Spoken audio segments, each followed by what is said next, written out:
A very good evening to all, brothers and sisters in the Dhamma. Today is 2nd April 2026, Thursday class. So as usual, for Thursday class, we'll be doing our sharing from our book, Heart Sutra, 2nd edition. So as usual, we'll compose our mind, develop the faith, Saddha, Virya, then mindfully we shall commence the Puja chanting. Namo 本师释迦牟尼佛，南无本师释迦牟尼佛，南无本师释迦牟尼佛，南无观世音菩萨，南无观世音菩萨，南无观世音菩萨，南无阿弥陀佛，南无阿弥陀佛，南无阿弥陀佛，南无阿弥陀佛。南无弥勒佛，南无弥勒佛，南无药师佛，南无药师佛，南无药师佛，南无文殊菩萨，南无文殊菩萨，南无文殊菩萨，南无普贤菩萨，南无普贤菩萨，南无普贤菩萨。南无地藏王菩萨，南无地藏王菩萨，南无地藏王菩萨，南无准提菩萨，南无准提菩萨，南无准提菩萨，南无佛菩萨，南无佛菩萨，南无佛菩萨。阿拉汉萨玛萨姆多巴嘎哇。พุทธังภะคะวันตังอะภิวาเทมิสุขะโตภะคะวะตาธัมโมธัมมังนัมมัสสามิสุปฏิปันโนภะคะวะโตสาวกสังโฆสังฆังนามามิ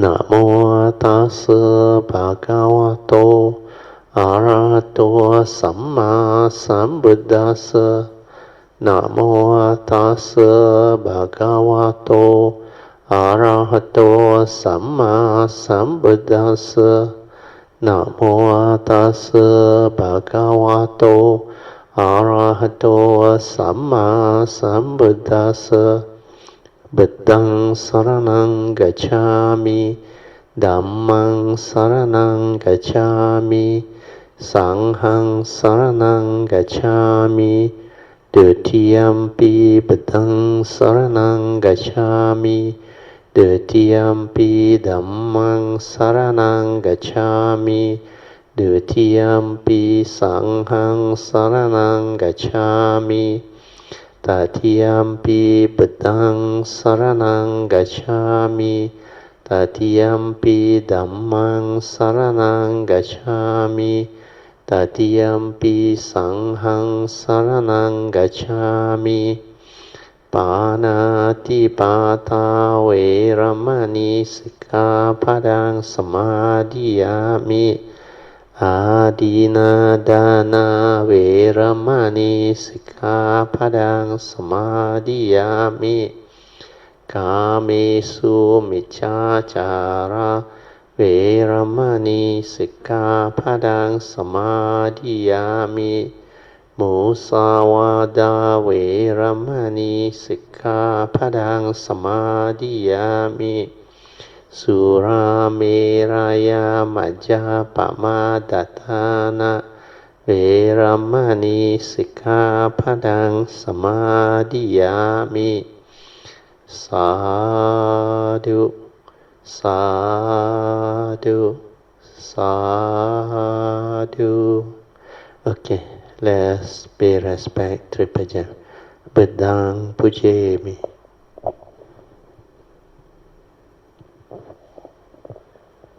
Dhammang pujemi. Sanghang Puja. So ability to stabilize your inner mindfulness, to develop a very stable pure awareness nature within is the most important. Without that, you cannot develop the meditative mind. Our pure awareness nature within is actually our true mind. And that is your meditative mind. This mind is just aware without thought. Its characteristic is tranquility, stillness, no thought.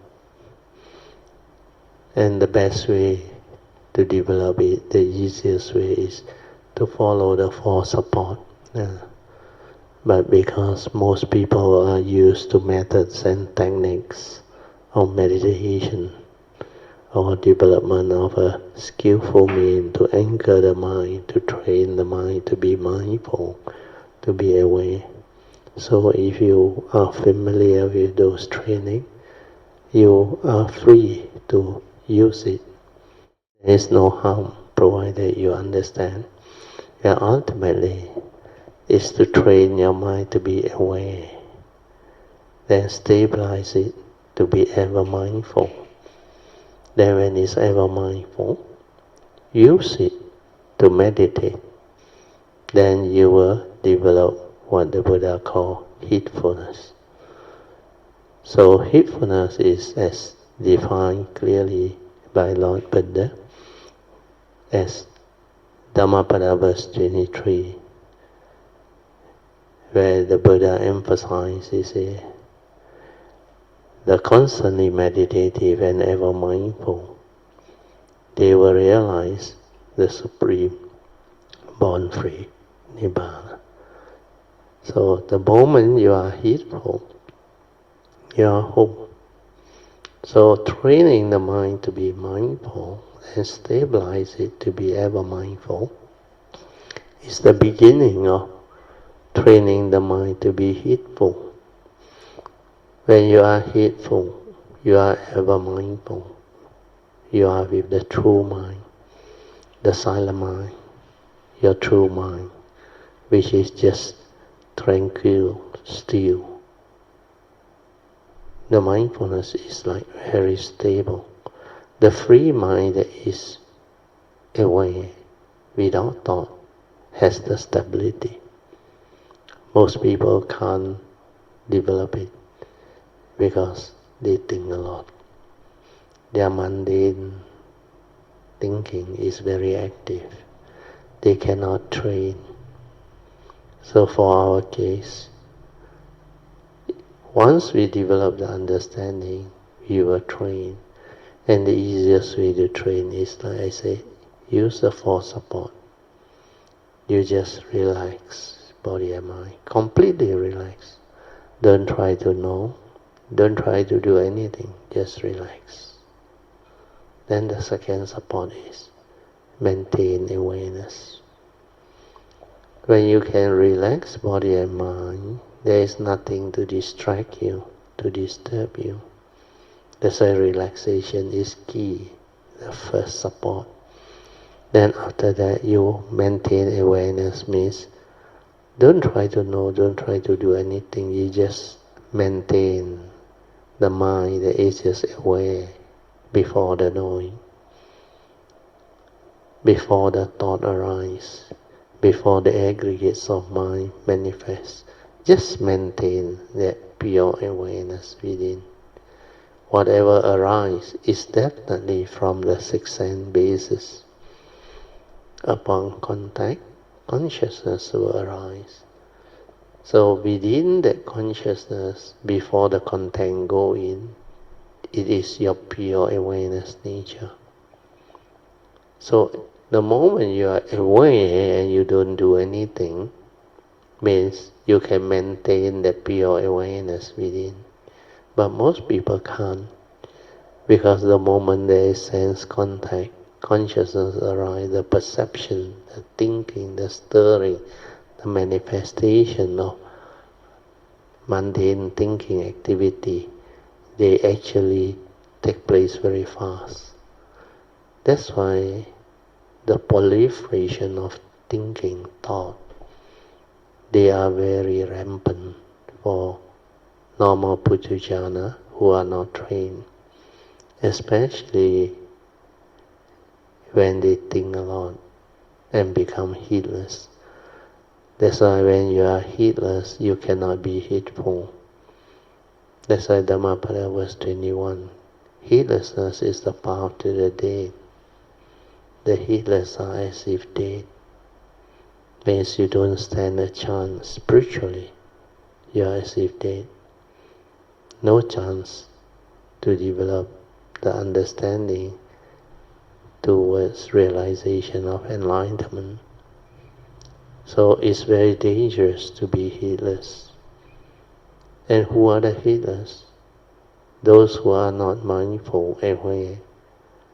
Those who think a lot, worry a lot, do a lot of active planning, thinking, and all those frivolous activity.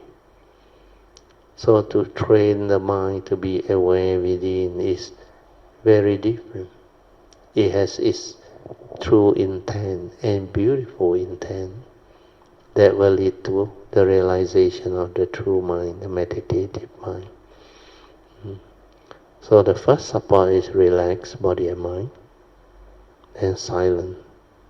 Maintain awareness, second support. Don't try to know, don't try to do anything.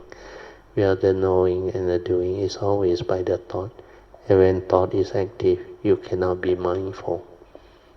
Yeah. Then third support is stabilize this awareness through whatever arises, aware, finish. Don't let it continue with the thinking, perception, proliferation and stirring. If you can stabilize it, this first three support is already good enough. Then for those who have already done this, you can move on to the fourth support, which is more, a more advanced stage of cultivation. For those who are only interested in realizing the Sainthood enlightenment, maybe technically the fourth support is not required, but it will be very useful if you can do it. Yeah. And the fourth support is very simple when you understand. Basically it is trust, Trust, trusting your inner nature to develop the meditative movement on its own. So for this fourth support, you just relax body and mind, maintain awareness, and stay at the heart. But you can only do this after you have stabilized your inner awareness. If you have not, then don't do, because it is a waste of time. You cannot achieve anything or realize anything before you stabilize your pure awareness nature within, before your mindfulness stabilize. It must be a free mind that is just aware without thought. Not until that one stabilize. Don't proceed with the fourth support. Where this fourth support is not easy and not what you think. It doesn't mean that there is any harm or danger. No, there is completely no harm and no danger.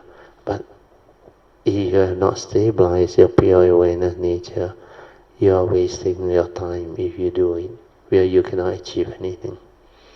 But for those who have done it, it can become very beautiful. It will trigger profound understanding and great progress. And this style of training is only for those who have the parami and who wants to go the further way or the bodhisattva way. Okay, so I explain a little bit about the fourth support. When you can relax, maintain awareness and stabilize the awareness, then you develop the ability to be aware and stay at the heart area. Maintain awareness at the heart area. Then let your pure awareness nature detect whatever that is around your heart area. It can be your heartbeat or any vibration within that. When your pure awareness nature can detect it, just allow it to be. Stay with the vibration or the phenomena. Just allow it to be. Then it will move by itself. Then it will transform by itself. Then finally, when you are patient enough, when you have the understanding and the stability of awareness, when your relaxation is very, very well developed, then ability to maintain the pure awareness, to stay with the true mind is there, then it will trigger off something, a movement that will allow you to understand many things. On its own, your pure awareness nature will detect the gateway to your nature. It will come. When?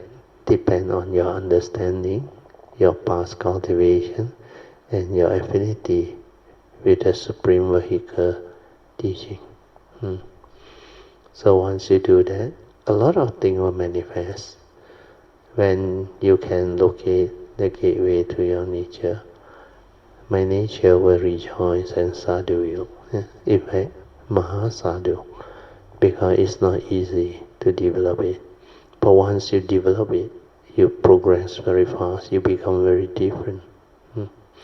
Okay, with this, I will let you meditate on your own. I will now set the alarm for 30 minutes. Okay. You can now slowly, mindfully come out your meditation. Try to maintain whatever tranquility and stillness that you have developed within. The stability of mindfulness is very important. Once that is developed, then progress in the here and the now will take place, and it takes place very fast. Invocation to the Devas. In this universe, in the entirety, let the deities and Devas come here. Let them hear the good teachings of the King of Sages, which gives heaven and release, Nibbana. This is the time to listen to the teaching. This is the time to listen to the teaching. This is the time to listen to the teaching. Samanta Chakavalisu Atra Gachantu Devata Saddhammang Munirajasa Sunantu Sakamokadang Dhamma Sunan Kalo Ayang Badanta Dhamma Sunan Kalo Ayang Badanta Dhamma Sunan Kalo Ayang Badanta Namo Tassa Bhagavato Arahato Samma Sambuddhassa Namo Tassa Bhagavato Arahato Samma Sambuddhassa Namo Tassa Bhagavato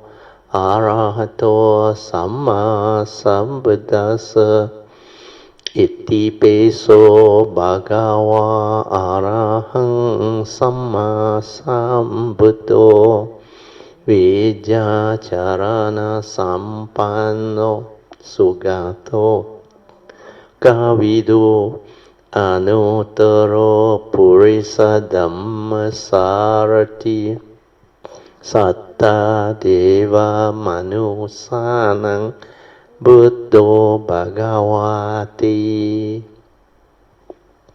Swakato Bhagavata Dhammo สันติติโกอากาลิโกเอหิปัสเสโกโอปานายิโกปัจจตังเวดิตาบุวิโนหิติสุปฏิปันโนภะคะวะโตสาวกสังโฆอุจุปฏิปันโนภะคะวะโตสาวกสังโฆนาญาปฏิปันโนภะคะวะโตสาวกสังโฆสามีจิปฏิปันโนภะคะวะโตสาวกสังโฆยะดิดังจัตตาริปุริสยุคานิอัตตปุริสปุกาลาเอสะภะคะวะโตสาวกสังโฆอาหุเนโยปาหุเนโยดักเกเนโยอัญจลิการาเนโยอนุตรังปุญญังเกตังโลกาสาธิสาธุสาธุสาธุ Okay, now you can relax, maintain awareness, then we will continue from where we stopped. We are at page 201, part 3, 3.1. Question on meditation. There's a question by Akayamita. He said, Brother Teo, why is it while in meditation I can be at peace with most things like itchiness, etc., but only not with pain? Then I answered, if you can endure itchiness, you should be able to endure pain also, because they are quite similar. It is the result of understanding via meditation.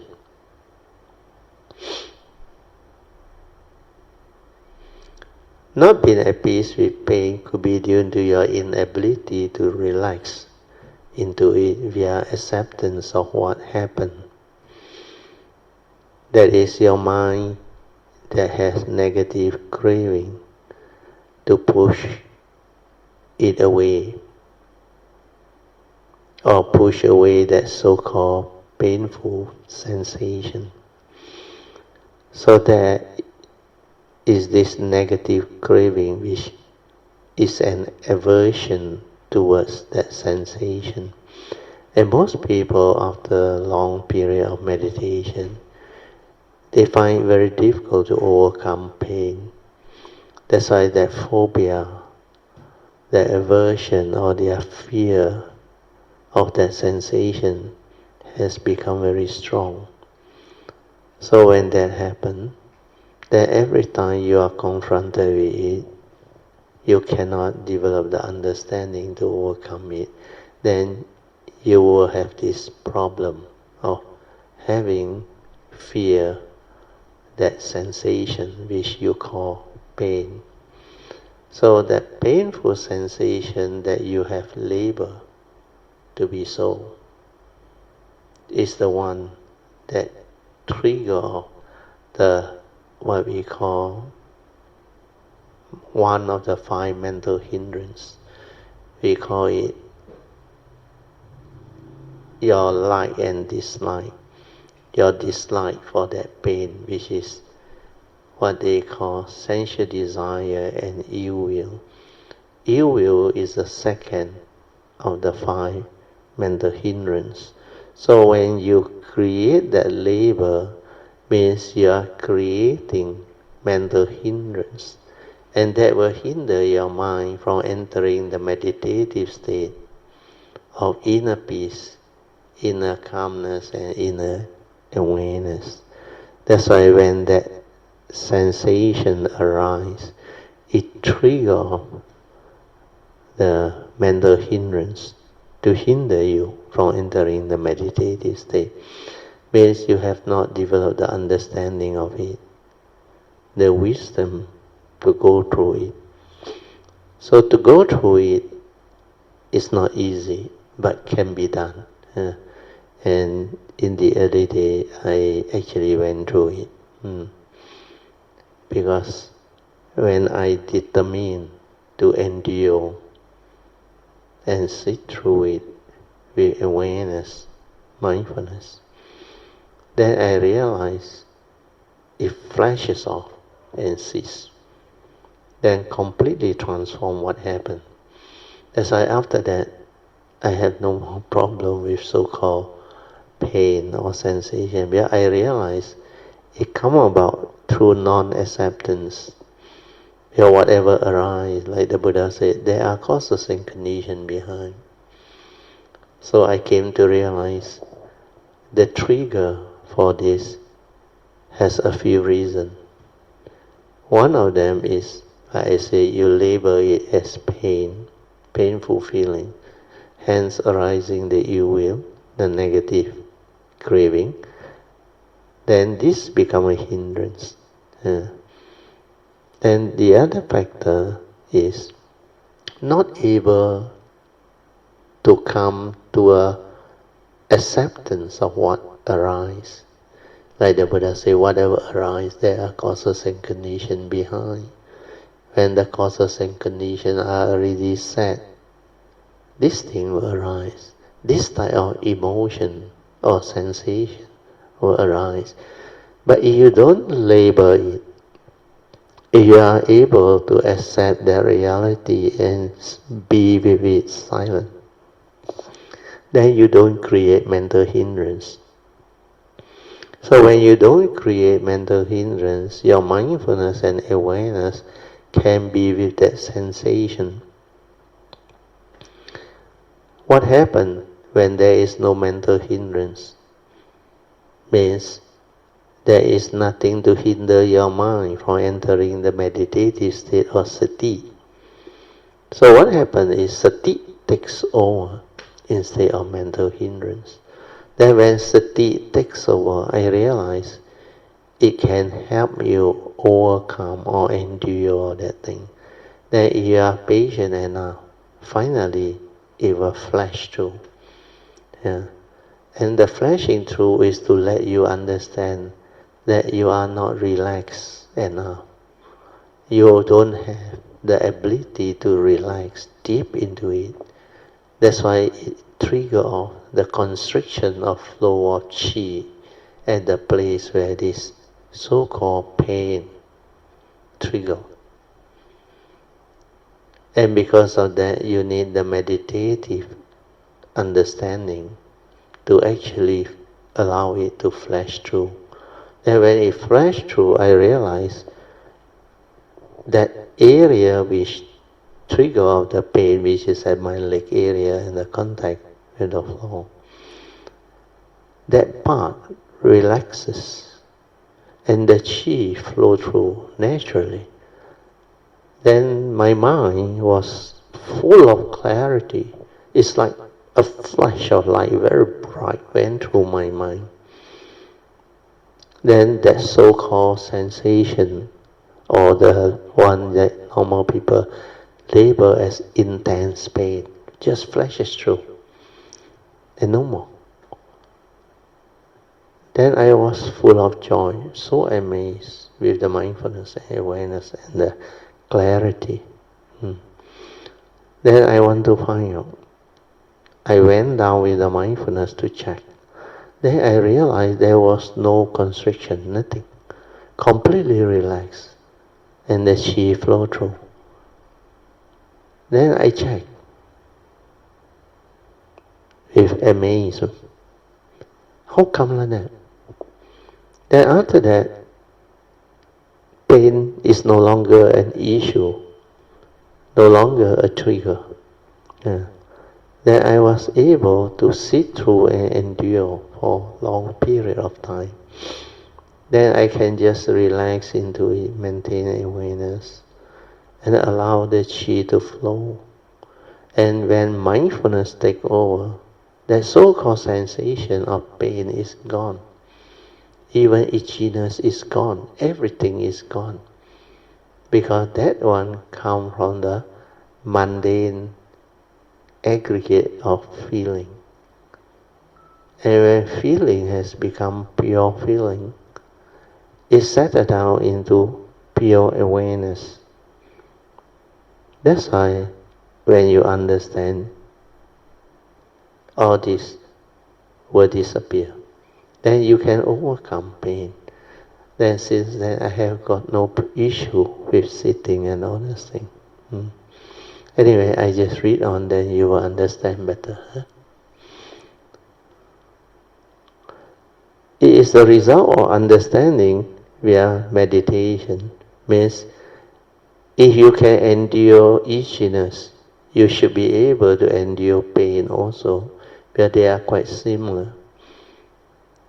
What is the difference? Is because you need understanding to break free. Then not being at peace with pain could be due to your inability to relax into it via acceptance, which I have explained. That is, your mind has negative craving, the dislike, the ill will. To push away that so-called painful sensation that you have labeled to be so. Hence giving it the strength to become a hindrance of your mind. Bracket, the mental hindrance of ill will or aversion towards that sensation. Your mind wants things your way, hence conditioning suffering in your mind. When you cannot get what you want, you have to silence your mind and investigate. Then you will understand what is going on. Meditation is to be done with understanding and not just to endure that pain without understanding. You have to inquire, why am I not peaceful? And how come my mind is not silent? Understand the importance of the 5 spiritual faculties that are needed to counter the 5 mental hindrances and the danger of allowing the hindrance of mind to arise or to be around when you meditate. Then the answer will come to you through an understanding, and then you will know what to do. Try to just relax into whatever sensation that arises and not label it as such, to see what happens. Develop wisdom to free your mind. Always remember, only wisdom free. Yeah. Okay, before we go to the next chapter, I will just add a bit more. Because this one, overcoming pain, is not something that is very straightforward or easy. Because in the early days, I remember, I think the year 2000, early 2000, that time my first batch of Kayamita was with me. Then they told me, there is a talk in, I think, if I'm not wrong, it's BGF, is it? We should go and listen. There is a foreign monk. I think he trained himself from, I forgot already. He is a Western monk, but he trained either Myanmar or Thailand. I forgot already. I think it's Myanmar. He actually very determined to meditate. Then during the talk, he shared his experience about pain. You know what happened? He tried to sit through the pain. That's why when you listen to all this, you don't try to be a hero without understanding. To sit through the pain with understanding and non-understanding is two big different issue. Very, very big difference. So what he did was he heard a lot of, must be colleagues or monks or whatever, or teachers that have told him. He said, you have to face it, you have to endure, but he cannot understand the word endure. He actually force himself to actually endure, means try to endure it. You know what happened according to his own experience, his own word. He said it was so painful and excruciating, and he doesn't know how to relax and maintain awareness, develop the acceptance of it, and let it flash through, or let it cease, so that sati take over. So what he did was he just suppress it or endure or try to endure it. That endurance without understanding trigger off a very severe movement. In his case, it didn't flash through. It caused him to collapse and fainted for a few days. I don't know, 1 or 2 days, then he regained consciousness. That was his sharing. So don't do it without understanding. Meditation, like I always say, is to develop the understanding and the wisdom to free the mind. In fact, when you go to a retreat, when you attend meditation session, you're supposed to develop the tranquility of mind and stillness of mind and be mindful, peaceful. Your mind is supposed to be relaxed, tranquil and still, mindful, heedful most of the time. And if you are not getting it, means something is wrong. Means you have not developed the understanding of what meditation is, what heedfulness is. So like I always say, you go to retreat not to torture yourself unnecessarily. Torturing yourself at the retreat is very common. Most people don't know how to face a lot of what they call situation while in meditation. One of the most common one is they cannot endure the pain after a few days. Especially after a few days of continuous sitting, walking, meditative training, then they find the pain to be very, very painful, excruciating, very, very difficult to endure. And yet, they dare not say it out. And some even dare not ask any question or share all this. So what happened was, they try to change position, do a lot of things. Then some cannot overcome what they call the belief that has been conditioning them. So when they hear the word noble silence, they felt it is very bad to simply make unnecessary noise and all those things. Then they try to hold on to all those.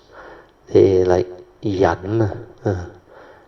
And the word yan in Cantonese means develop the patient endurance, but without understanding. They just endure without understanding. Means they dare not talk. They force themselves not to talk, not to move, not to make noise and all. Sometimes even releasing what we call the gas, they felt so embarrassed. Then all this actually develop into other issue and problem during meditation.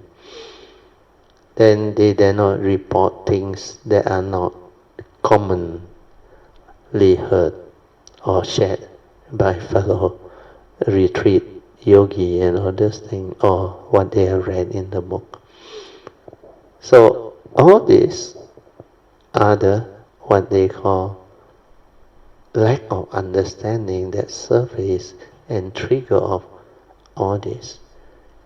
Like I said in the retreat notes, or what we call it our retreat. You call what that one? That I sent to those that are attending the class. The retreat, annual retreat. You call that the programmer, the retreat programmer. Learn to be relaxed and at ease and mindful, naturally aware and mindful. Go for a walk, just relax, maintain mindfulness. Then everything will settle down. Whatever arises, aware, mindful. Then you don't have to face all this. You don't have to force yourself to endure all this and do all this. They are not necessary. Where you go to retreat not to torture yourself, to develop the unnecessary pain, the uneasiness, the lack of peace, unable to be natural, to be in a state of relax. Then if you observe yourself or observe others, I think our retreat are different. Most of our yogi, they know how to relax. They know how to silence. They don't go and concentrate and force themselves into a situation.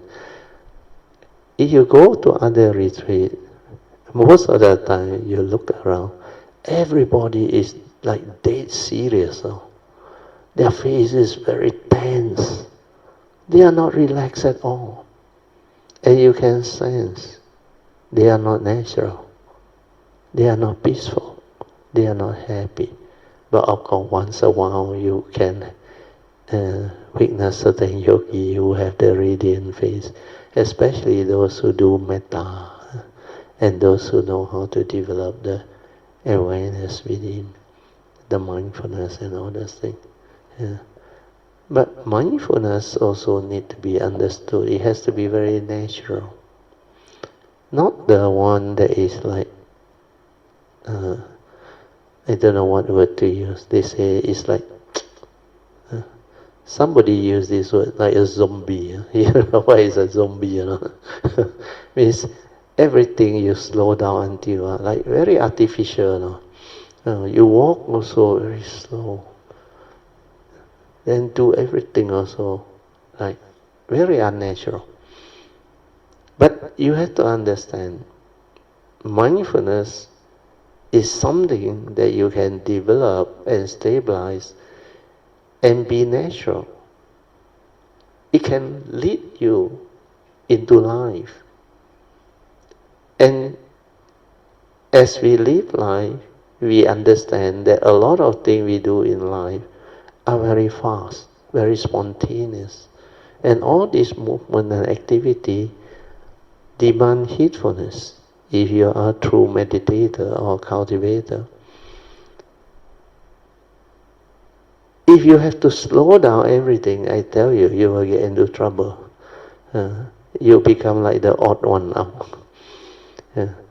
Then, if you continue with that type of behavior, especially in a work environment with your career, for those who are still having to work, you will get into trouble. So all these are understanding. So this understanding, when you have the Dhamma developed, it will be with you. And meditation becomes very simple, very straightforward. And you will like it. You will enjoy it. Like one of my last teacher or last guy, he got this statement which is very good, I think. Of course, it started off like a joke. He said, relax and enjoy. You understand the word?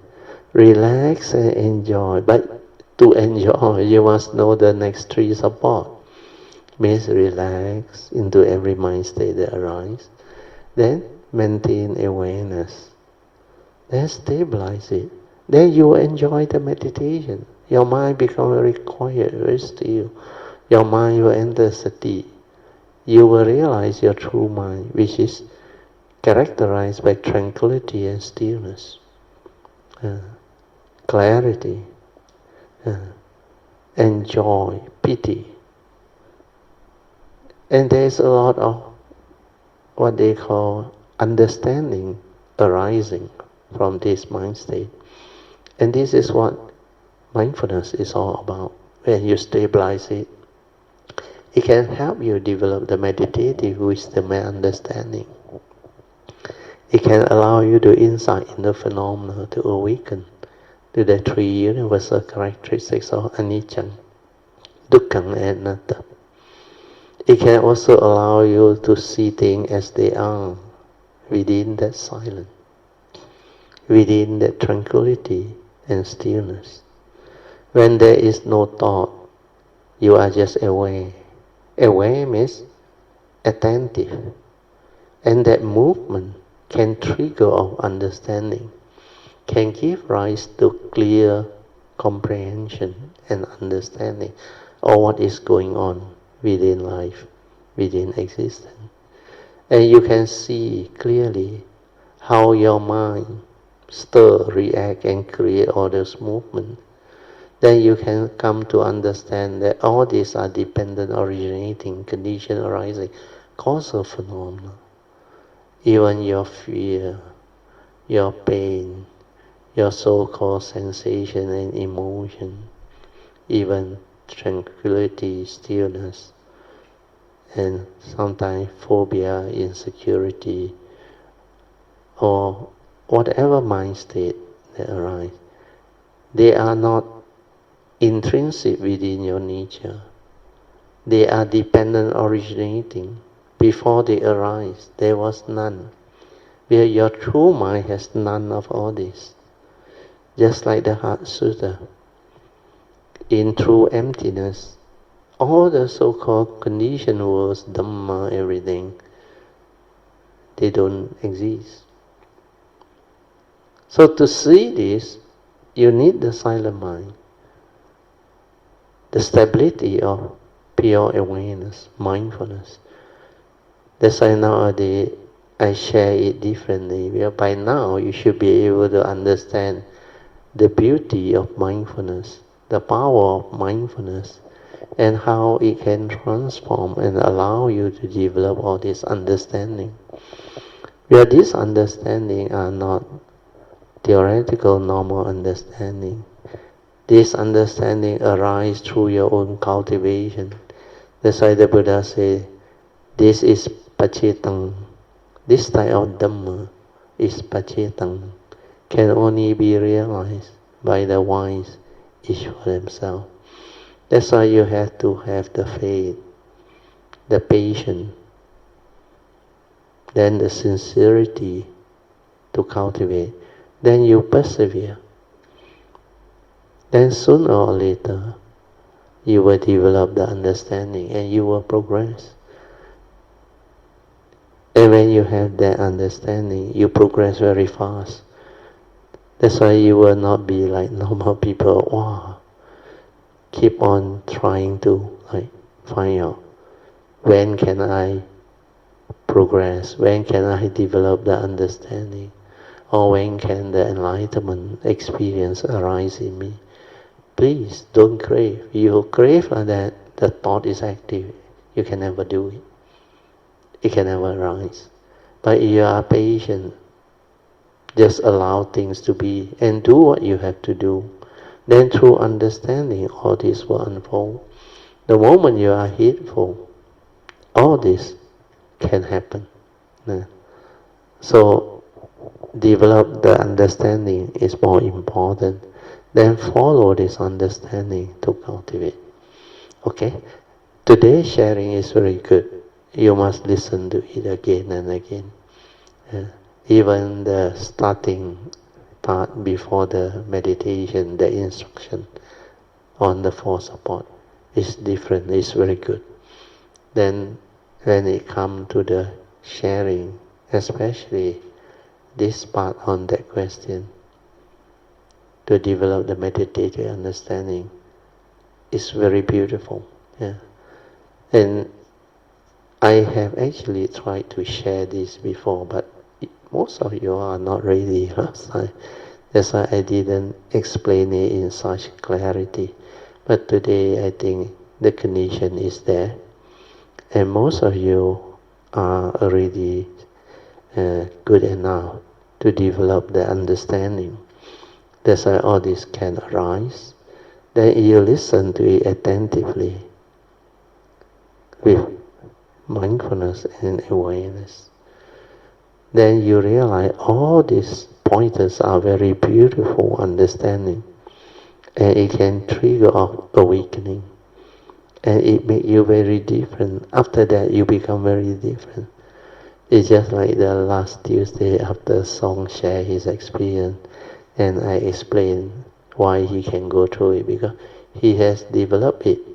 And then for those who have not developed the force support, you cannot go through and understand. But the more beautiful part is where he never shared in that sharing towards the end. But after the class, we had our usual session where we have the tong sui and some of the tidbits or whatever fruits that is available. Then he starts to discuss with me and my wife after Moskayamita has gone back. When he said that part, me and my wife laugh, smile, because that was what he experienced. He said, Brother Theo, is it very strange, is it? Nowadays, after going through all this, he said, I look at life so differently, no longer like last time, excited, worried. Yeah? Now, everything is so clear, no more worry, no more anxiety, nothing. Thing is just the way all this would become very clear, very easy to understand. Then I laugh and I smile and say, yeah, sadhu. Then my wife also says, sadhu, yeah, that is the beauty of Dhamma. When you have the understanding, the Dhamma, this will happen. Because you have that profound understanding. Everything is not what people think, not what you think, not what the heedless think or deluded Puja think. We are not so real. He know you, he know me. Anicca, dukkha, anatta. Then when you develop the understanding of the unconditioned Dhamma and awaken, then you realize the conditioned Dhamma is very easy to understand. Then life existence become wonderful. So wonderful existence means everything is just amazingly beautiful, wonderful, and meaningful. No more problem, no more suffering, no more misery, no more fear, no more worry, no more anxiety. All this cease to be. So the Dhamma is very, very different. That's why it's pacetang, can be realized by the wise, Ishvara themselves. Then the one that have the wisdom develop the Dhamma with them, they become very different. They are very happy, very peaceful, very tranquil, no matter what happens, under whatever situation.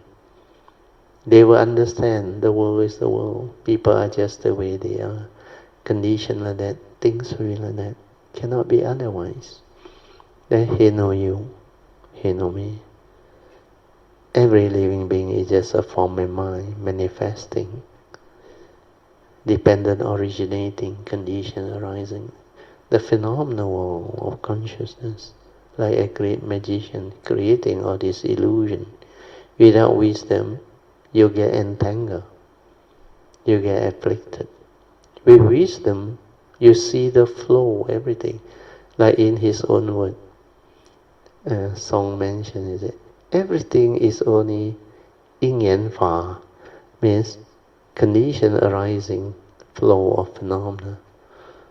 Like my teacher say, mighty nature rolling by. He know you, he know me. But there is such thing as life, existence. And all these are very meaningful when you understand. Okay, so with this, we finish. Then I will go on to the next uh, session, which is session 41, Heart Sutra class, number 41, 41st Heart Sutra class. Okay, so this one also is a very good session. I will maybe read through the first part. Short notes taken to assist in developing a clearer and better understanding of the Sutta discussed, means the Heart Sutra. So this Heart Sutra, lesson 41, emptying the Four Noble Truths. So this is based on Xuanhua's commentary. So I try to explain the definition of some of the key words at that time. Well, most people are not that clear about the meaning. So the word way is the same as the Theravada tradition's path. Because Mahayana tradition, they like to use way, like way place, and the way to cultivate to enlightenment. Whereas Theravada tradition, they like to use the word path because it comes from the word marga.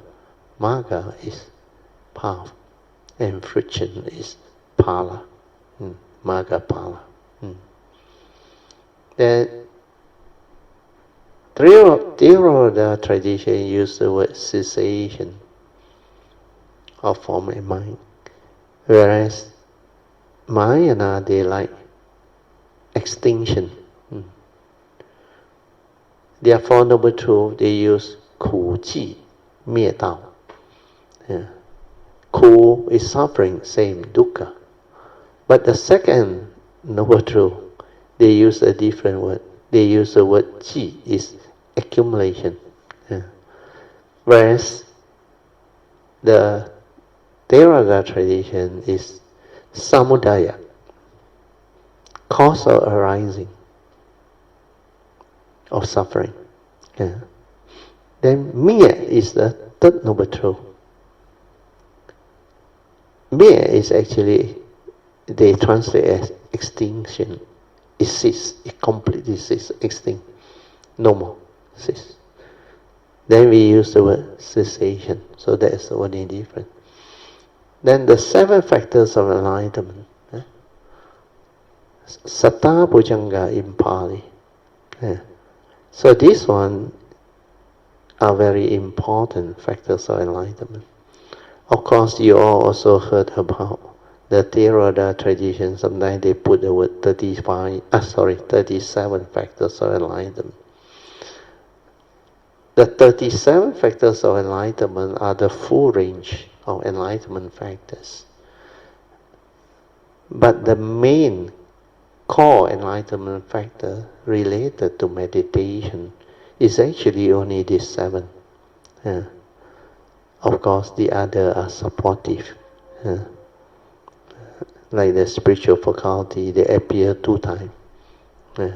When it become very stable, power, it appear another time. So this spiritual faculty, they are Saddha, Virya, Sati, Samadhi, and Panya. So this one, if you put in 2 sets, means it has taken 10 out of the 37. And some of these, what we call enlightenment factor, are like repeated many times, especially Sati. So anyway, these 7 are the main one. So the Buddha called it Satta Bhujanga. Satta means 7. Bhujanga are enlightenment factors. Mental factors that can make you enlightened. So when you cultivate, if you don't see all these 7 happening, means you are not on the right path.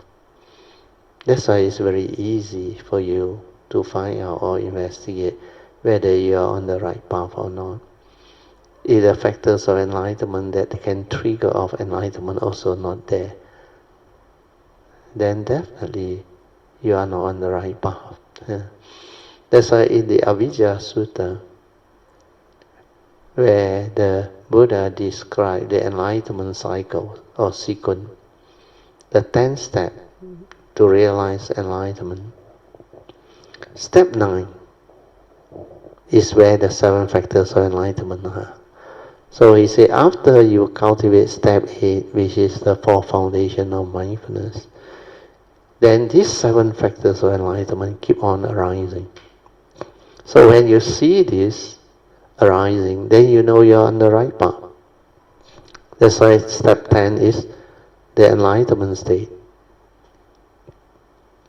the realization of enlightenment, which is a natural consequence. So these 7 factors of enlightenment are very useful. And when you have developed the cultivation, you don't need to remember. They are there, automatic one. Because this is what the enlightened being or cultivator who has gone through the training develops enlightenment. So they will understand. So what is the first enlightenment factor? As you can see, is sati, or mindfulness. But the real word that matches it is actually awareness. And like I have explained in the book, the difference between consciousness and awareness. Once you understand that, then you will understand what sati is, what awareness is.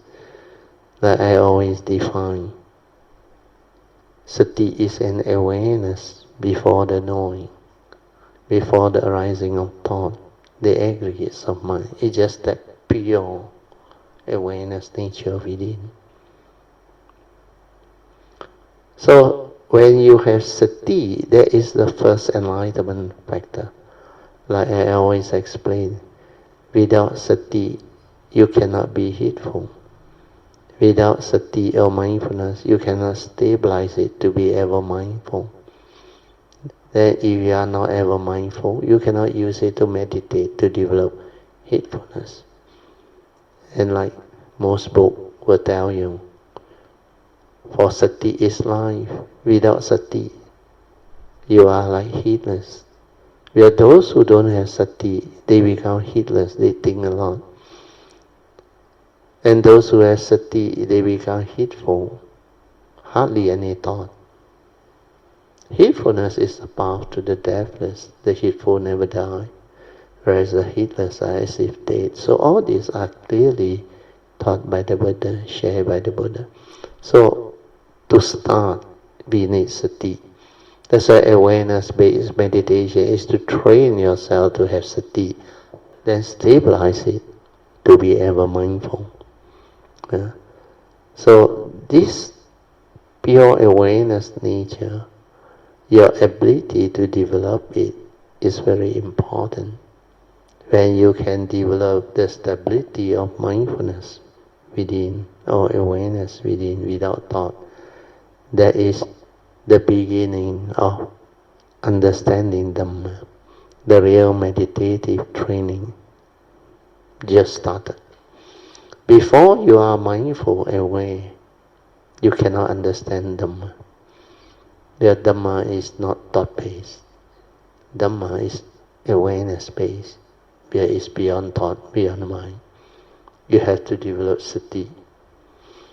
So now you see the beauty and importance of sati, mindfulness.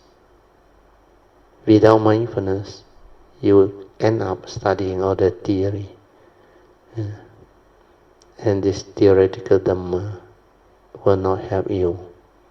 It doesn't have the wisdom to trigger of understanding or Dhamma, understanding what we call yoniso manasikara, to spontaneously prompt you, to allow you to free your mind. So first factor of enlightenment is sati. So this is obvious. This is easy to understand by now. Then the second factor of enlightenment according to the Buddha is Dhamma Vichaya, or what we call Dhamma investigation. Means to investigate into all the teaching, the essential Dhamma that the Buddha has taught us, like all his essential Dhamma teaching, Dhammapada verses, especially 1 and 2, verses 183, verse 21, 22, 23. All these are important Dhammapada verses. So if you investigate into it, if it's the truth, it will stand up to investigation. But without sati, you cannot start the investigation. You have to investigate. You need mindfulness to see. Even to keep precept, you need mindfulness. Because without mindfulness, you cannot be aware of your mental intention. When your mental intention has the evil roots of greed, hatred, and delusion, the three evil roots, it makes you evil. It triggers karmic negativity. So, your inability to keep the precept is because you have not developed the understanding of it. That's why you look at the precept, they always phrase it this way. We undertake the training rule to abstain from doing certain things. Like the first precept, from killing or causing harm, suffering and misery to fellow living beings. So all these are important training. How can we undertake the training rule to abstain? You can only do it when you are mindful, aware. If you are not mindful of your mental intention, it can trigger to your evil roots of greed, hatred, and delusion to violate the precept. Because these 5 precepts, they will keep you in proper, what they call, alignment with the nature's law of moral causation. If you violate these 5 precepts, it constitutes major evil. That's why the precept is very important. All training start with ability to have morality, sila, visuddhi, purification of sila. Without this sila being purified, very difficult to have causes and conditions to develop the meditation. For samadhi to kick in, you need to have this sila parami. And with sila, a lot of goodness arises. Because you already follow the advice of the Buddha to avoid all evil. How to avoid all evil? To develop mindfulness to help you keep the precepts. When you can keep the minimum 5 precepts, all major evil you have avoided.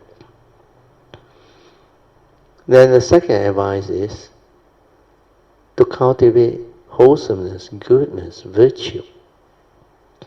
That one you need the 4 right effort to constantly abandon the unwholesome mind state of greed, hatred and delusion, or fear, anxiety, etc. within your action, speech and thought process. So when you are mindful, you can see whatever negative thought or emotion or wrong thought, wrong speech, wrong action that have arisen, you have to abandon it. If you don't abandon it, it will condition you into evil action, speech and thought process that will trigger negativity or karma, that will condition your mental suffering, physical suffering. So all these are very clear, very straightforward. But you need sati.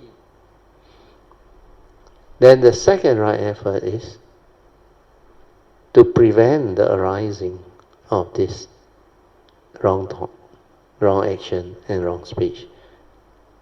How can this arise? This can only arise when you have developed the initial wisdom. Otherwise, you cannot prevent it from arising.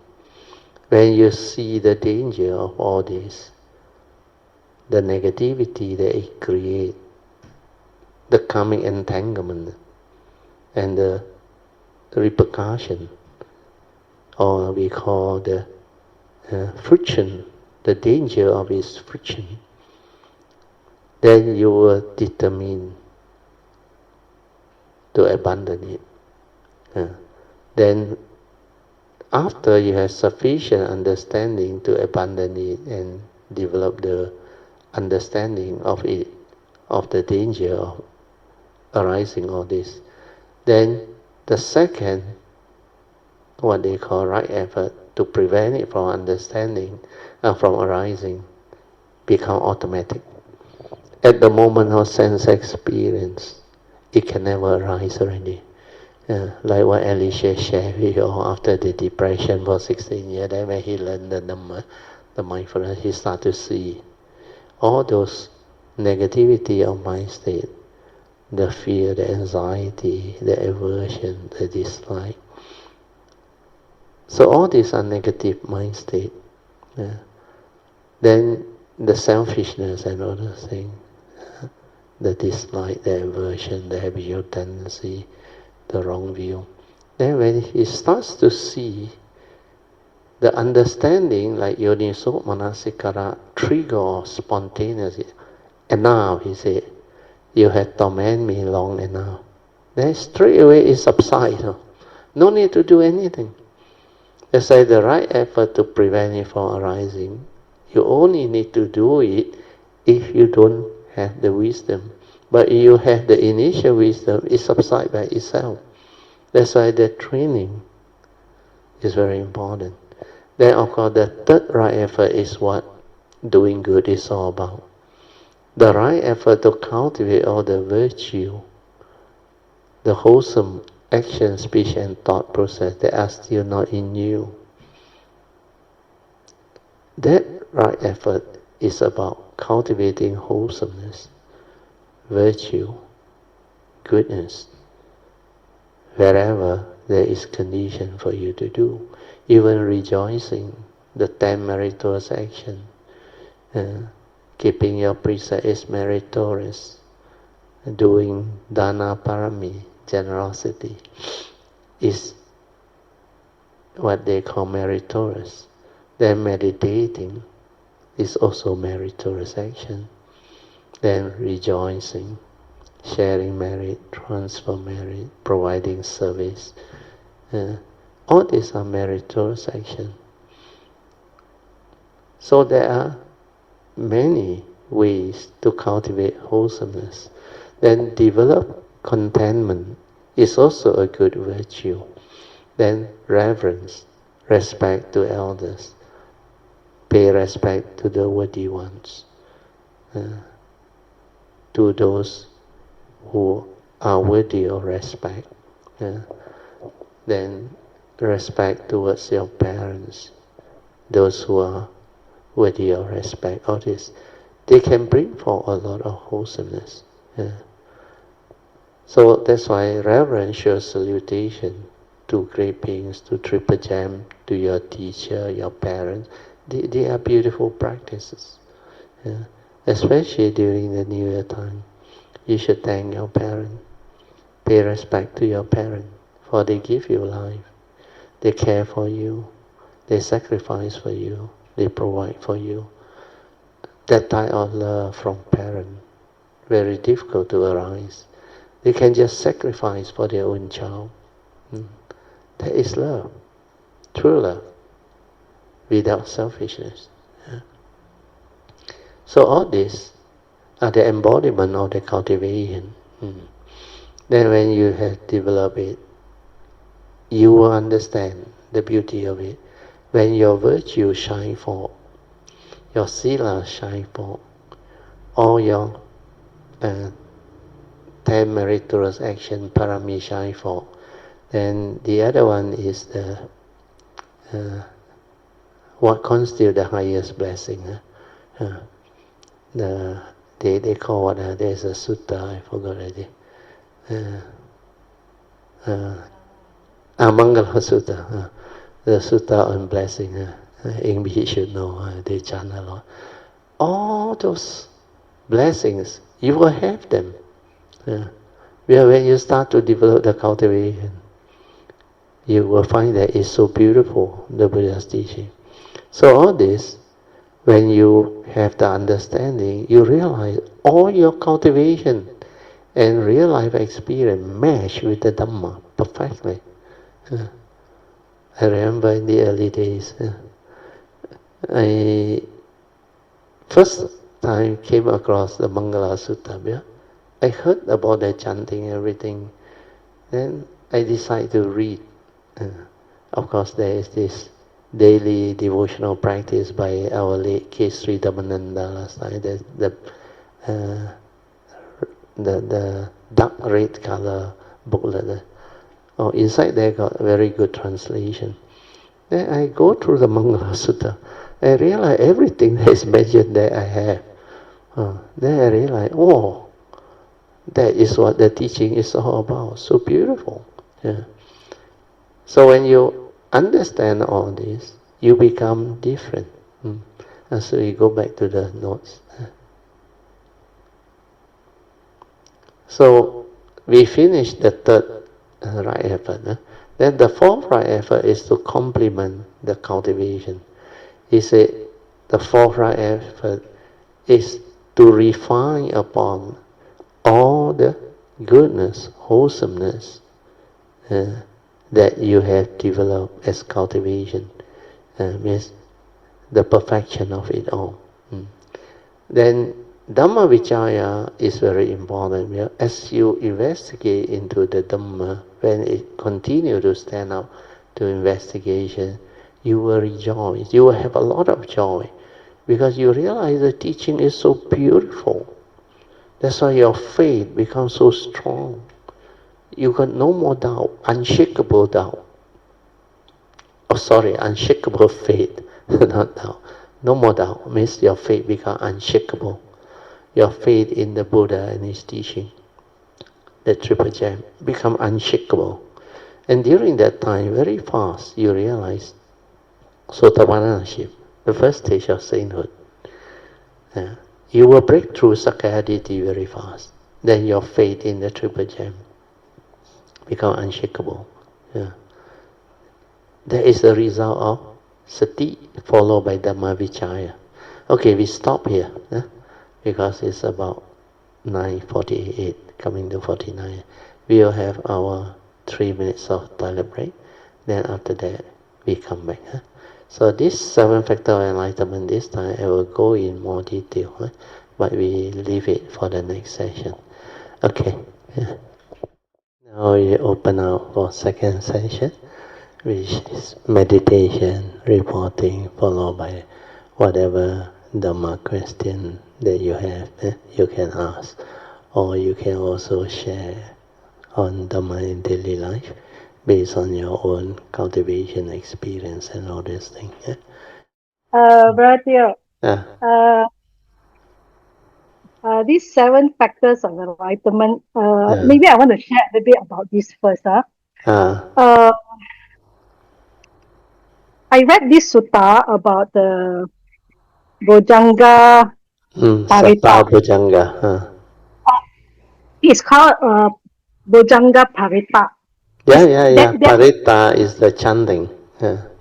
Parita is the chanting. It's like the protection of these 7 factors of enlightenment. From the book Parita is the chanting for protection, and sometimes is to help people recover from their illness.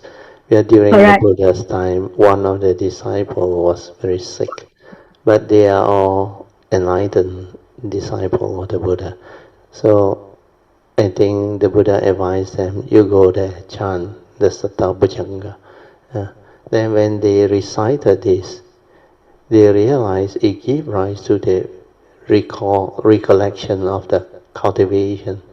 And this Bhujanga, the 7 factors of enlightenment, they have this power to really transform you and develop the mind state that is very beautiful, very different. Then the other one also, I think, which I think somehow it become a tradition, I don't know what happened. You know, when they chant this Satta Bhujanga Parita, during funeral, they go and chant it.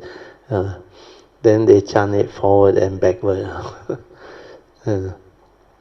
And I think there's a reason for it, because these are the Bhujanga Sutta that you can chant to people who are very sick. And because of that, they use it for funeral too. Yeah, you better continue with your sharing. Poh Cheng, yes. Yes, yes. So this Bojanga Parita, right? Mm, I read there's two versions. One version is just to talk about the seven factors of enlightenment, the explanation of the seven factors of enlightenment. mm, Then mm, the other one, like what Brother Teo is saying, that uh, give you the healing and the protection of these seven factors of enlightenment. And this particular one that I want to talk is the Bojanga Parita, which is for the healing when you are sick. Okay, mm, just like what Brother Teo said, the Buddha actually recite this Parita, this Bojanga Parita to Venerable Maha Mungalana and Venerable Maha Kassapa when they were very mm. sick.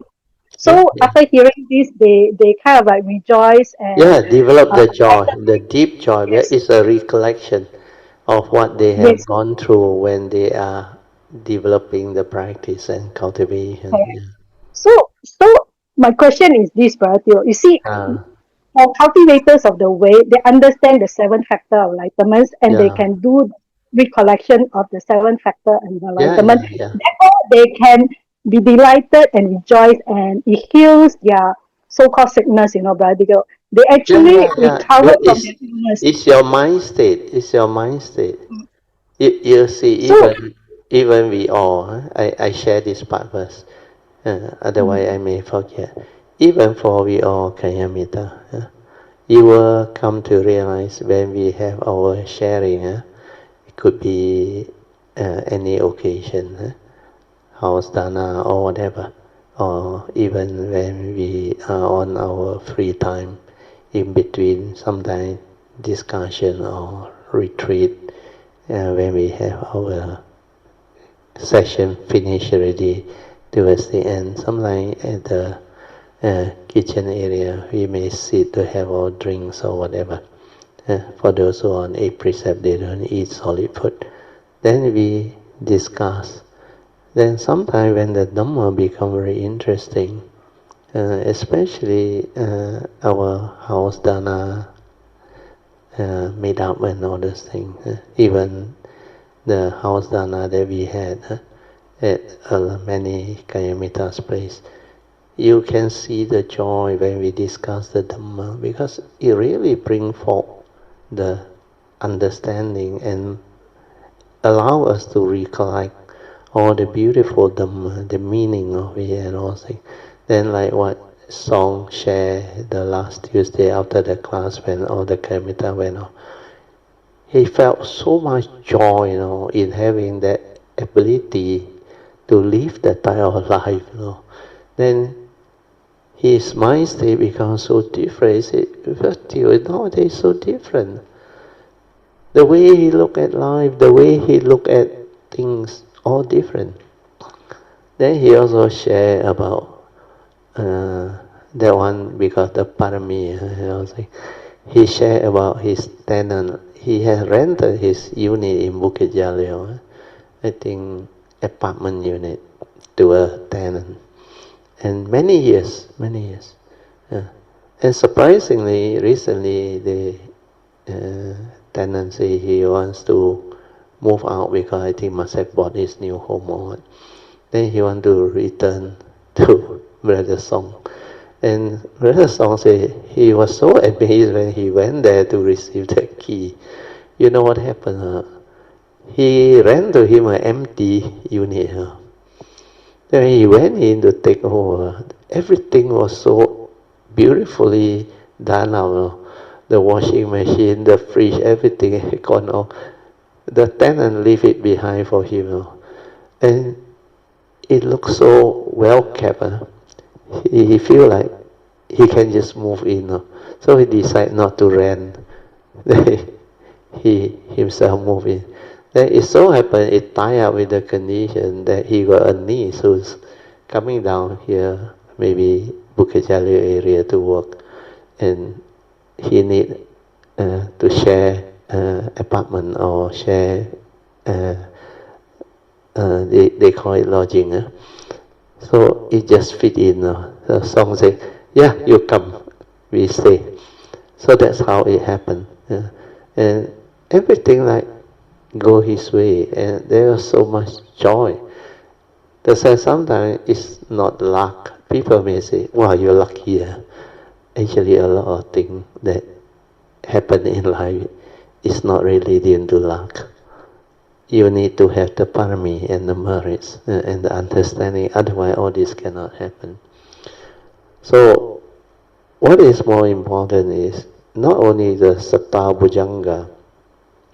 In fact, satta bhujanga is better in the sense that the enlightenment factor, when you understand already, you will know how to explain it very well.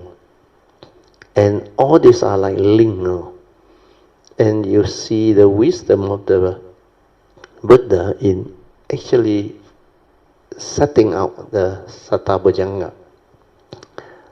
First factor of enlightenment leading to second, third, fourth, fifth, sixth, and seventh. They are all in perfect order and sequence. And it's so beautiful. And when it arises, you realize enlightened being is always mindful, aware. The first factor of enlightenment, it will trigger a type of joy inside, which is so beautiful.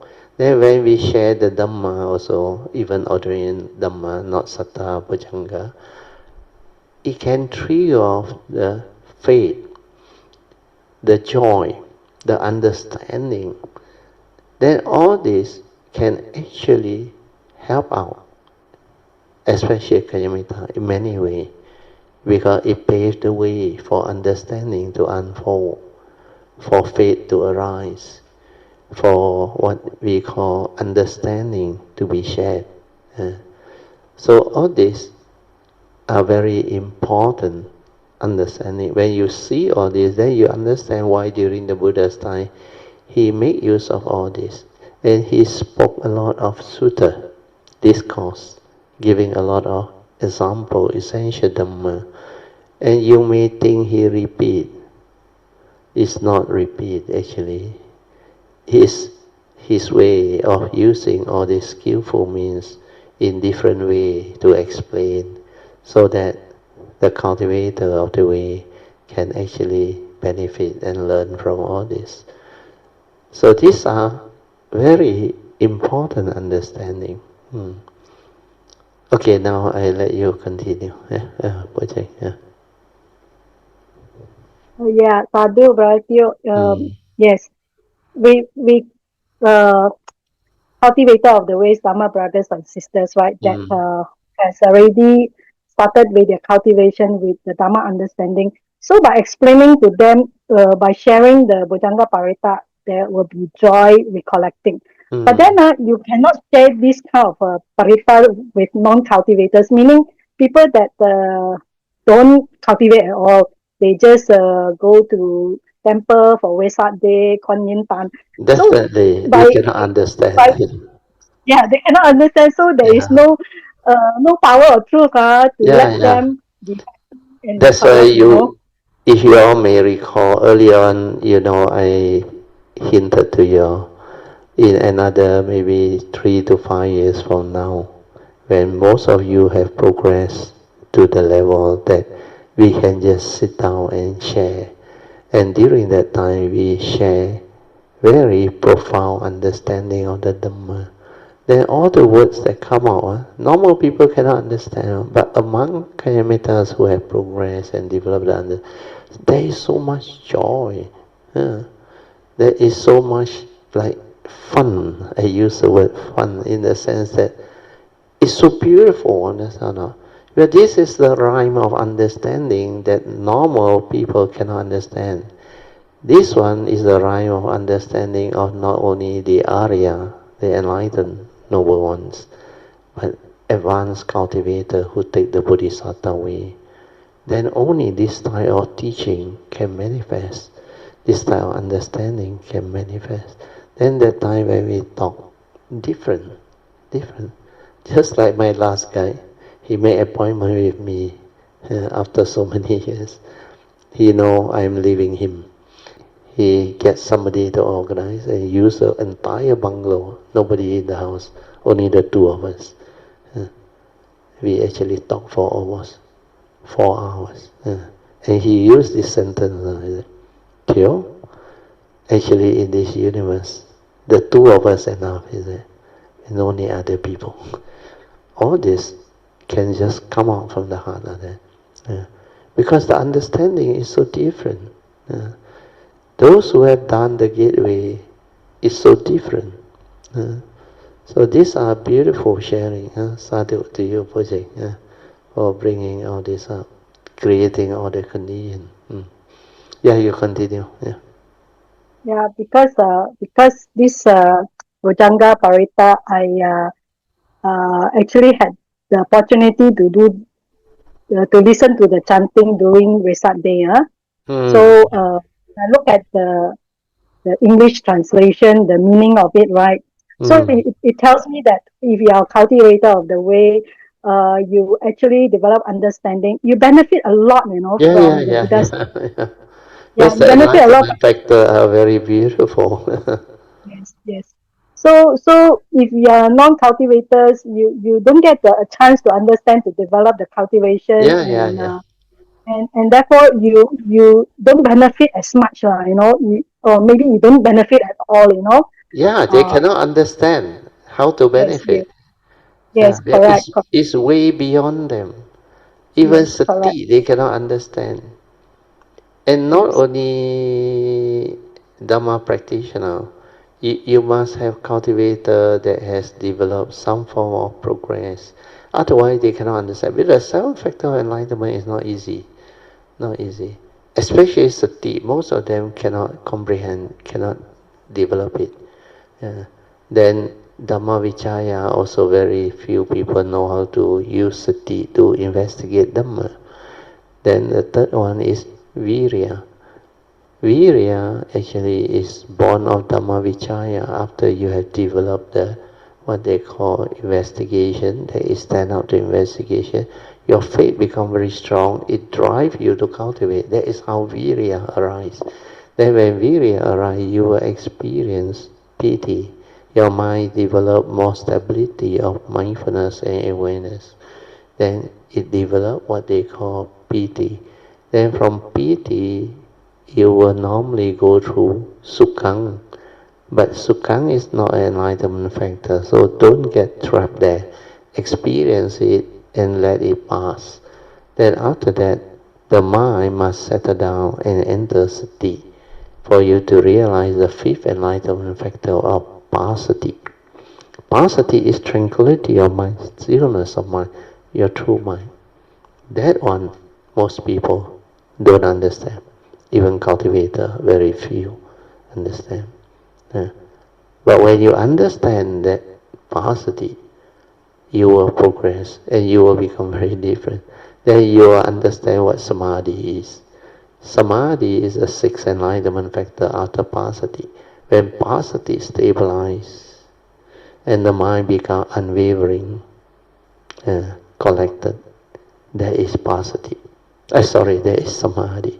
Because this mind that is in samadhi is unwavering and collected. It can see things as they are, where the mind does not stir, does not react, does not waver, is collected, unwavering. It can see things as they are. That's why it can give rise to wisdom.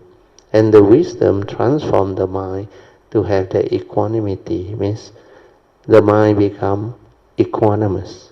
It does not stir and react to sense experience anymore. That wisdom frees you. And equanimity need wisdom. Without wisdom is a different type of equanimous mind. Those born of the fourth jhana one is without the real wisdom one most of the time. Okay, yeah, you continue. Yeah. Yeah, Sadhu Bharatiya for the quick summary of it. Mm. What I want to emphasize is this awareness-based meditation, right? That we cultivate uh, with Brother Theo in our classes. If we develop it correctly, it actually will lead us step by step. All these seven factor environments will come, Brother Theo. Yeah, yeah, By yeah. itself, It keep very on natural. arising in the cultivator, just like the step 9 of the Avijja Sutta, the sequence, enlightenment sequence. That number 9 is arising of the seven factor enlightenment. They keep on arising. If it does not arise, means something wrong already. You are not on the correct path already. Your cultivation has deviated. Because when it is on the right path, you realize your sati is so strong, so stable, and it keep on arising. Then your investigative ability is so strong. Then your virya is unshakable, the spiritual faculty. Then the piti, you experience it throughout the day. Yeah. Then of course the passaddhi also you experience it throughout the day. Then the samadhi has become automatic. Once your mundane mind collapses, that samadhi is there automatic because for it to collapse it needs that wisdom. Without that wisdom it cannot collapse the mundane mind. So that samadhi for the one that do the form support, doing the bodhisattva way, they will realize it. But before that, you can also have the samadhi that is needed for the sainthood way awakening. It just, with the initial wisdom, it has the stability. Then after that, it can see things as they are. It can silently observe. Then it develop the wisdom and it trigger off the enlightenment. It can lead to insight into phenomena, realizing the three characteristics, everything. Uh, then finally your mind becomes equanimous. Uh, like Song tried to explain why he becomes so different. But now he's sitting as they are, like not like last time really. Doesn't like develop all the unnecessary worry, anxiety, panic, stirring and all. Like everything is so pristine, so beautiful, so wonderful. Like everything has become so different because of that Dhamma understanding. So all this, when you cultivate it correctly, it will arise, it will manifest. Then wonderful existence arise. Then life become meaningful, wonderful, amazing. So all this are very beautiful understanding and sharing that Kayamita can develop if you cultivate correctly. Yeah. Yeah, Okay. first of all, starting to Brother Uh, Song for uh, his sharing yeah, on yeah, yeah. Tuesday. That night was very good. Yeah. The last Tuesday sharing. Then the last Yeah, part was after the meal. Then I think most of them went back. Only he and Chipolian. I think Chipolian was about to go, except him alone with my wife and me. Then he shared. And it was very beautiful. Yeah. Good evening, Bratio Yeah. and all Yeah. Kaimita. Yeah. Thank you, Sister Poh Cheng, for the good sharing just now. Yeah. Since tonight I got permission to share, then Bratio, I want to ask some question regarding meditation. That's good.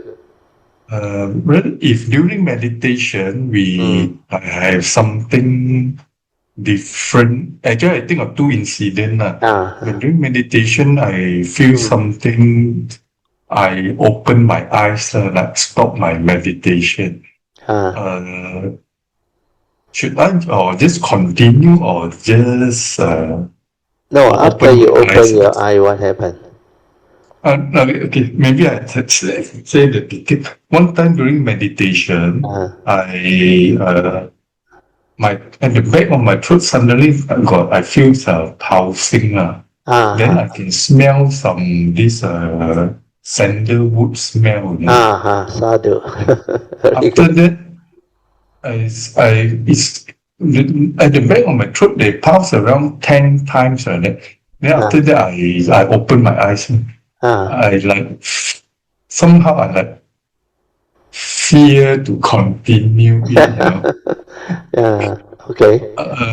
Then the other one that I can recall is the time in your house also. My both of my palm, it vibrate very, Very strongly. it's like vibrate. Normally I can feel the pulsing, I but this know. time it like vibrate.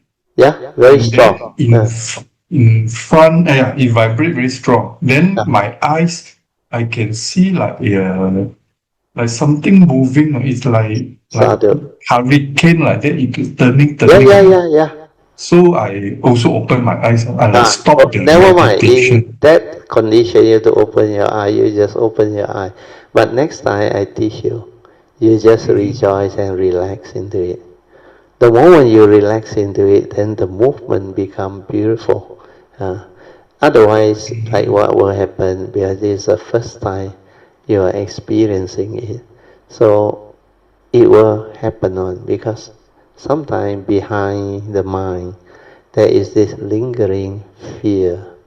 That fear, that's why fear is a very powerful negative thought movement. That's why that movement from fear is the cause of suffering. Where everything starts with fear. Fear of what? A lot of things.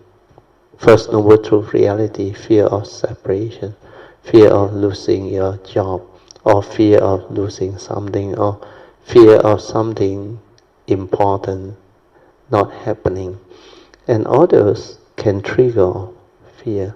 So for you, it's normal, because first thing is you open your eye, where you want to make sure, maybe trigger off by that subtle fear or whatever.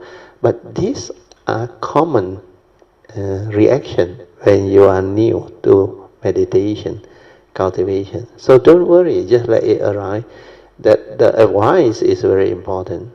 Relax into it. Next time, do not fear. Some people, when they meditate, they reach a stage of like tranquility and stillness, then like paucity, no thought. Sometimes because they are in that state of no thought, which they cannot understand, they thought they are going to die. Because without thought, they thought they are going to die. Then sometimes they feel that their breath is like no more. So they associate with the thought that trigger of, no more breath. Can I die? Maybe I will die. So all these will trigger of fear. So these are the result of doubt.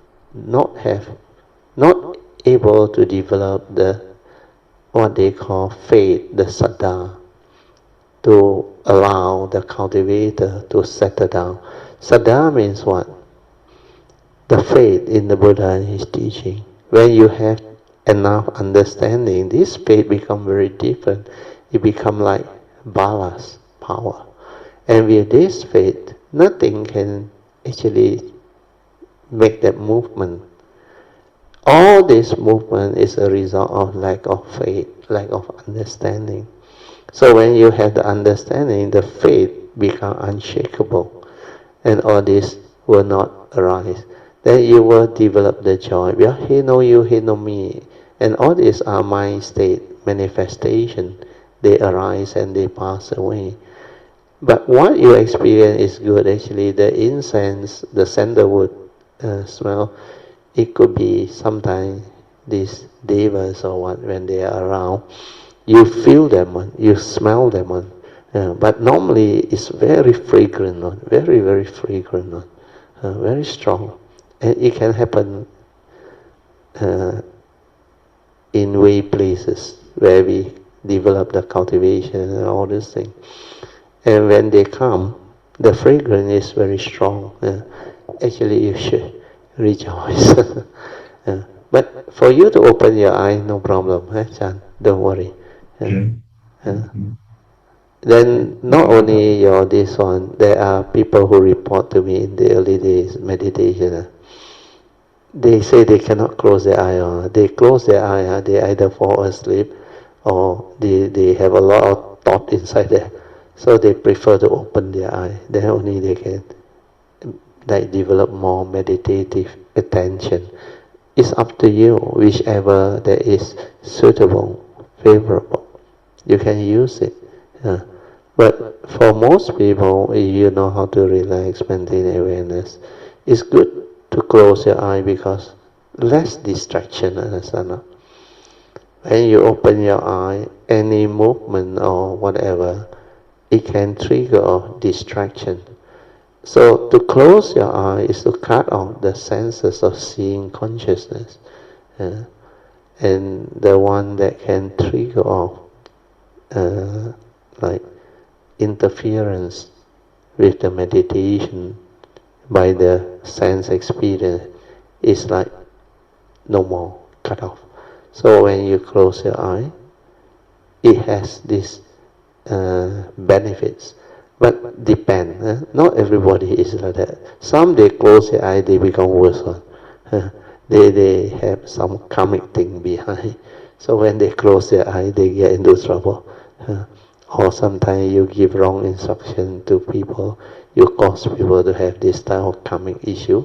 Then when the time comes for you, you become the victim. Then you end up you cannot close your eye.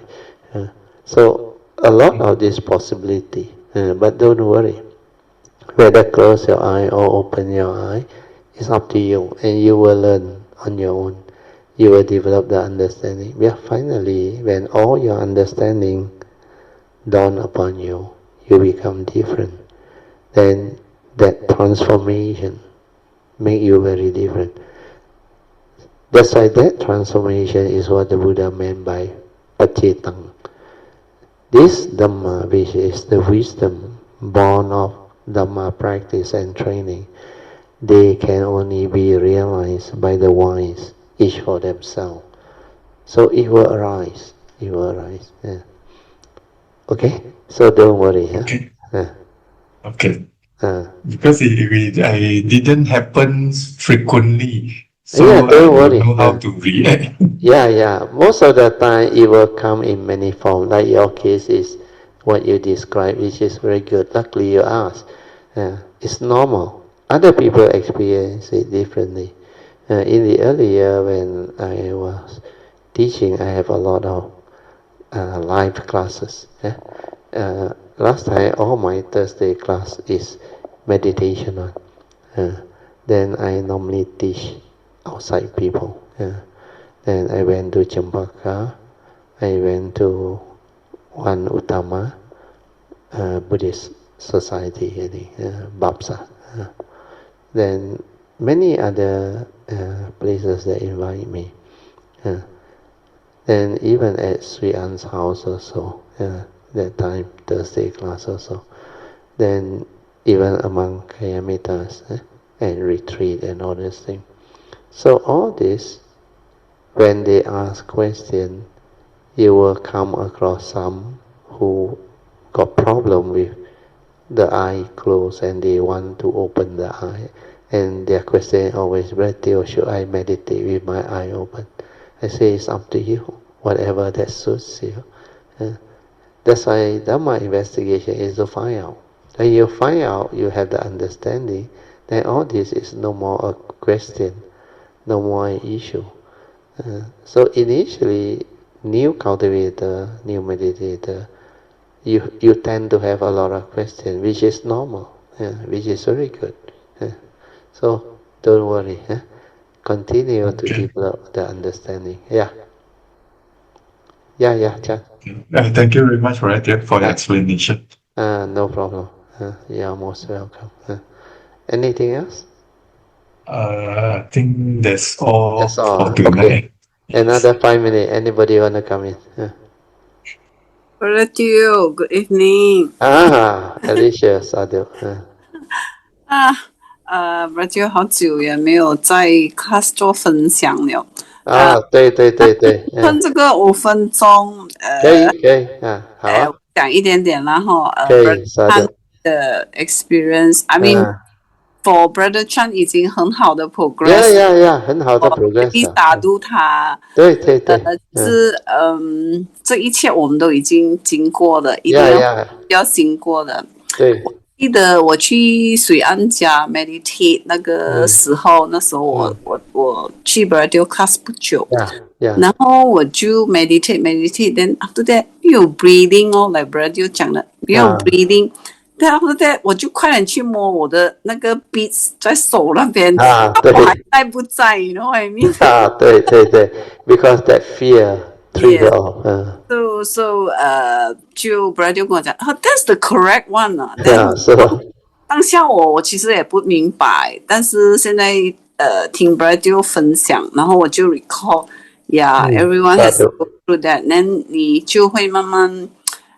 怎样说？理解到其实就好像本来就讲，我们慢慢 go through 了，其实这个好像你理解到那个 death 其实不是这样的，对，因为你理解到那个不生不灭的那个自信里面，你就有这一切的。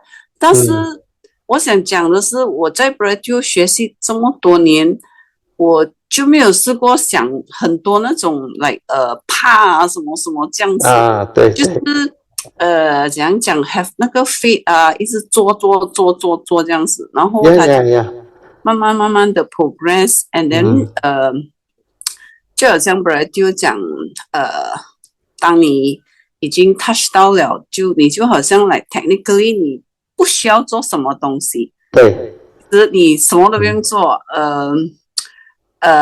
就因为好像我 Tuesday class 我在 Tuesday 的 meditation experience， 但是我留下一个 lesson 在讲，因为他就好像怎样讲呢？perhaps 可以讲了一点点哦。其实我一去 class 的时候，当我做了 Puja 了那个 offering 的东西，然后我一坐下去 Brother 就 announce 说我们现在做 meditation。我一坐下去，那个Om Mani Padme Hum 就来 manifest。after that 我就有 tears，then after that， 哇，他 put me into stillness for the whole。真的，你 basically 你是怎样讲？我应该讲，他 whole body 很 relax， 很 feel，and then 你要 perceive Brother 的 teaching 的时候，你可以；你不要，你就回去。也可以。就给我的 understanding， 就好像说你来去好像有一点来去自如啊。你就是对，因为 the nature behind that true mind is the unmanifested one, the true pure awareness nature. That is your true mind. That one 什么都没有的。He know you, he know me, the unborn, the primordial. So 那个是本来的面目来的 but it's the first to arise from the source. Then from there, all creation starts. So where got reality? He know you, he know me. That mundane mind, that form of mind, is just a vehicle and a tool for you to come. And all this you will understand. Especially for those who have penetrated the anatta nature, to realize the empty nature of existence. So that sakkayaditthi, which is the first factors that bind living being, will be rooted out very fast. And once that one rooted out, there is no more fear, no more worry, no more of this question and that question. Where you realize no reality. He know you, he know me. Everything is just dependent, originating, condition arising, cause of no. There is no permanent, unchanging entity where you can hold on to, grasp on to, cling on to. That's why all this so-called fear, worry, anxiety all cease to be. But of course, for new people, new cultivator, it takes a while. You have to go through. Like what Alicia go through is very good, because her affinity with these great beings, especially Kuan Yin, the Star Bodhisattva, and even the other great beings, they manifest in different ways to help her to enter those tranquility and stillness. that positive mind state, then let her go deep into the nature to realize the true mind. Then when she come out of it, she will understand a lot more. That all this development can stabilize her understanding and transform her. So now she go through all this. That's why she can have the understanding to endure a lot of things. But I did advise her last week, because I said your body is still her body, you must have enough rest. Otherwise, you develop a lot of unnecessary sickness and weakness. Yes, she has been traveling and doing a lot of duty, household duty, all those things, her farm and all those things. And at her age, I think the body has its limitation. So enough rest is very important. And now you can see her recovering, good voice and all those things. Earlier on, she was very weak because not enough rest. She went overseas, back to back, rest only a day, then travel again. And all this trip was very, very tiring. Then come back, not enough rest. Then have to do a lot of things. You know, as we go through life, we have our duty. And she is very, very compassionate and very helpful. And she wants to do a lot of things. That's why I say, I advise her, have enough rest. Very good, Alicia. Sadhu. Yeah, 感恩本人就10:32了。对，你就 对 M 了。感恩阿弥陀佛。阿弥陀佛。Let us rejoice. Sadhu, sadhu, sadhu. Oh, today's sharing is very good. Okay, now we will share merit, transfer merit, starting with the Devas.